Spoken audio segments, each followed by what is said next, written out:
Hello and welcome. I am Ladi Akiridulwale. Tonight, Federal Executive Council directs Minister of State for Petroleum to end fuel scarcity in the country before the end of this week. Approves 6 new private universities. President Buhari begins 2-day official visit to Kano State, commissions projects and reaffirms commitment to prison reforms. NAPTIP says only 2 of 26 women who died in the Mediterranean Sea were Nigerians, as more citizens make their way back to the country from Libya.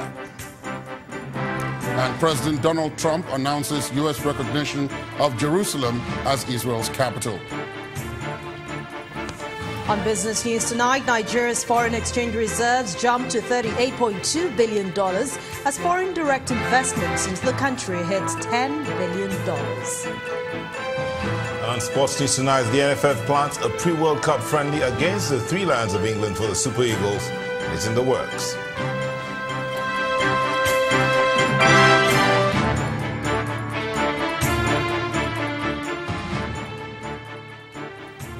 We begin tonight with the federal government's reaction to the long queues at many petrol stations across the country, particularly the directive that the Minister of State for Petroleum must find a lasting solution to the fuel scarcity by the end of this week.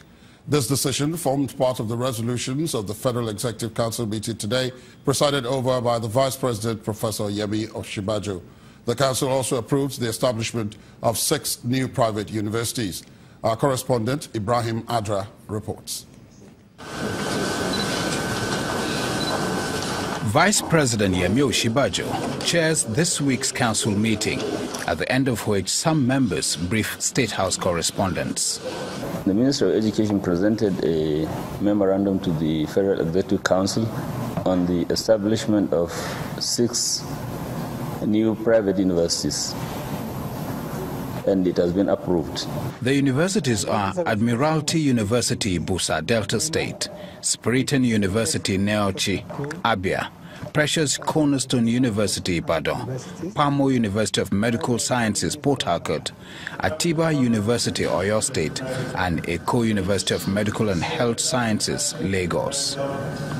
With FEC's approval comes a new charge for the National Universities Commission. We've decided that the NUC will up its own act. These universities, the new ones, as well as the existing ones, as well as the public ones, the issue of quality assurance, issue of standard, and then issue of accreditation will be looked into very, very, very seriously.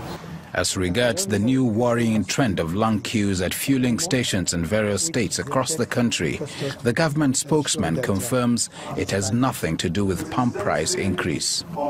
The government has no intention at all to increase, the pump price of PMS.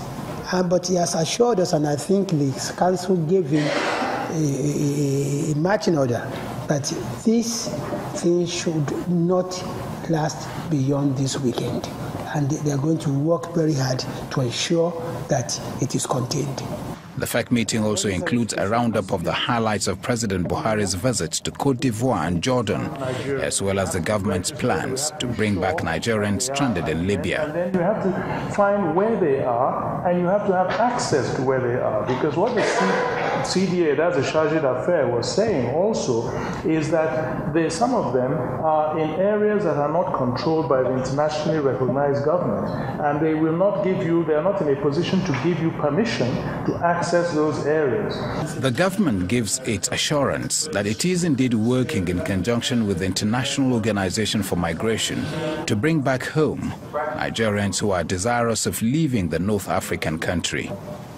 From the presidential villa, Ibrahim Adra, Channels Television News.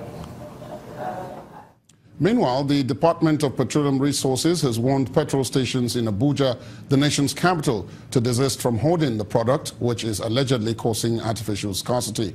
The controller for Abuja Zonal Operations, Mr. Abba Misau, gave the warning while leading a team from the department on an inspection tour of petrol stations in the nation's capital. He cautioned that any station found to be in default will be fined 150,000 naira for each pump that is not dispensing the product is available. It's the second day for Abuja residents facing long queues in their quest to get petrol.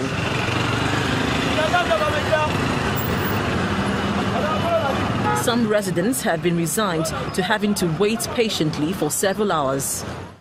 I started hearing rumors around 12. My colleagues said that there is no fuel, there is long line, so I should try and buy fuel. So my director called me, said that I should try and buy fuel.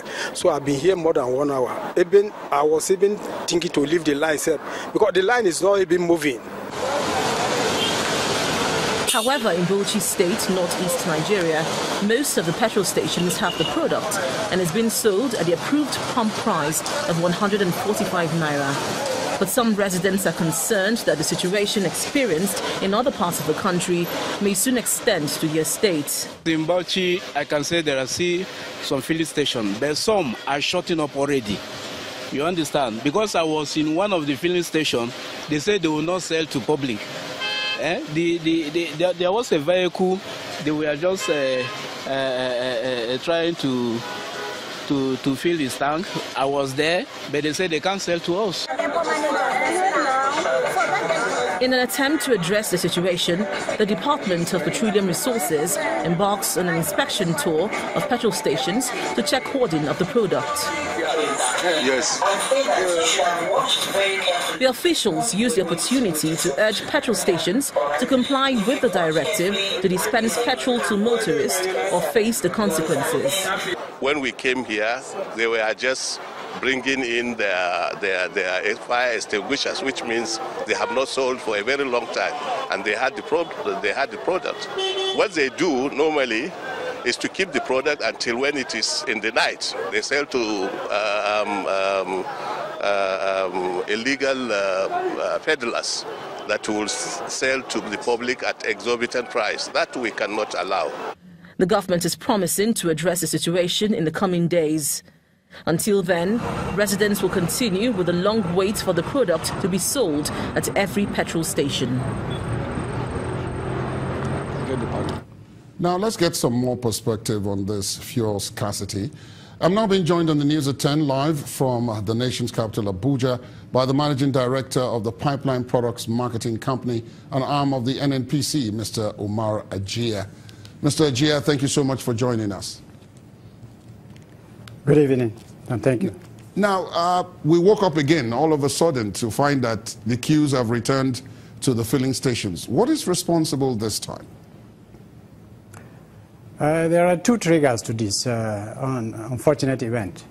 One, there was a malicious publication in the social media by some saboteurs that NNPC plans to increase the fuel price and that Nigerians should buy the product and hoard, and that scarcity is bound to hit, and that this issue will only be over in 2019. So you can see clearly that is a malicious claim targeted to undermine the government.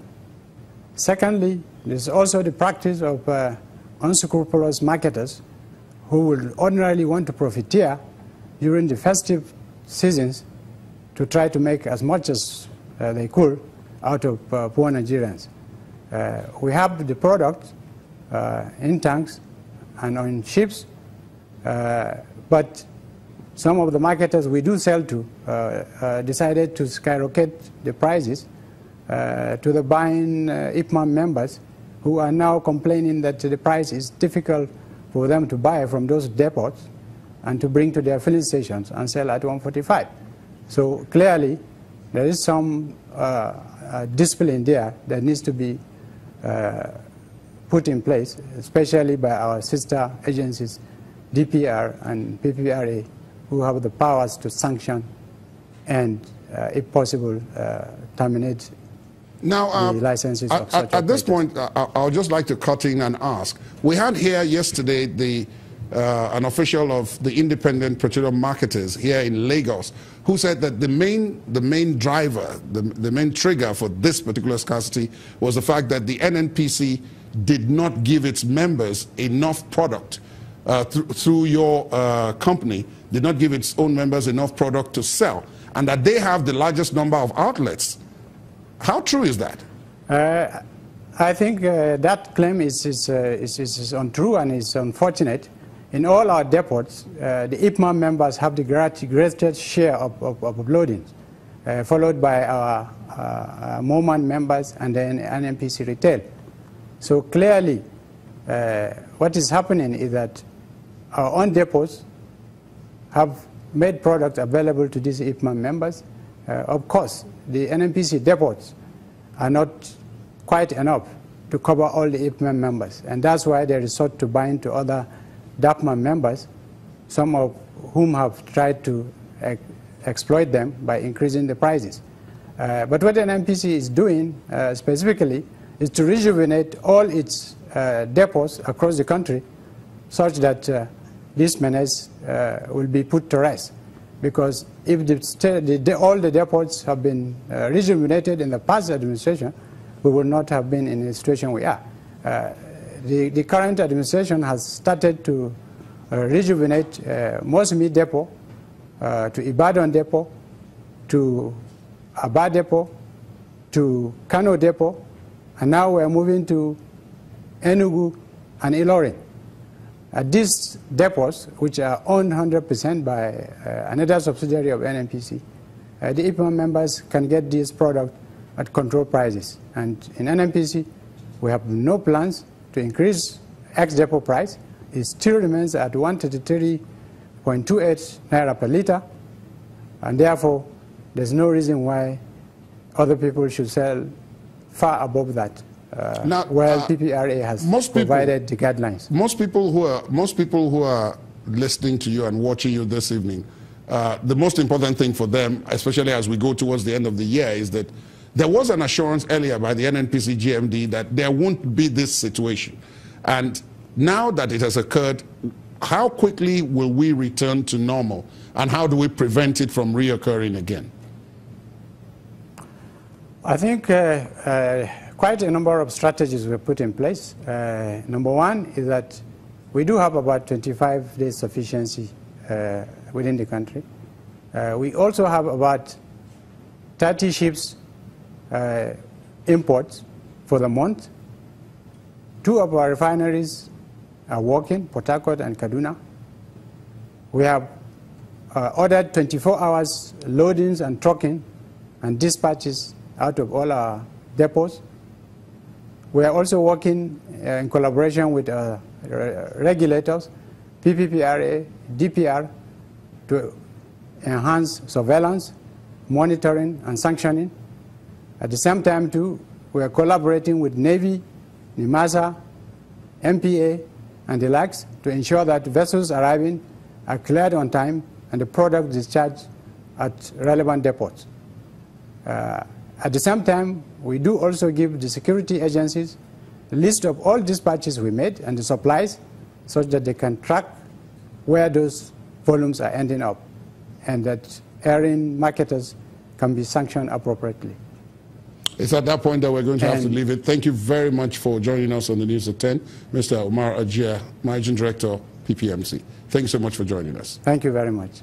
Thank you. In part 2, after the break, counter-insurgency operation in the northeast gets new theater commander. Please stay on with us.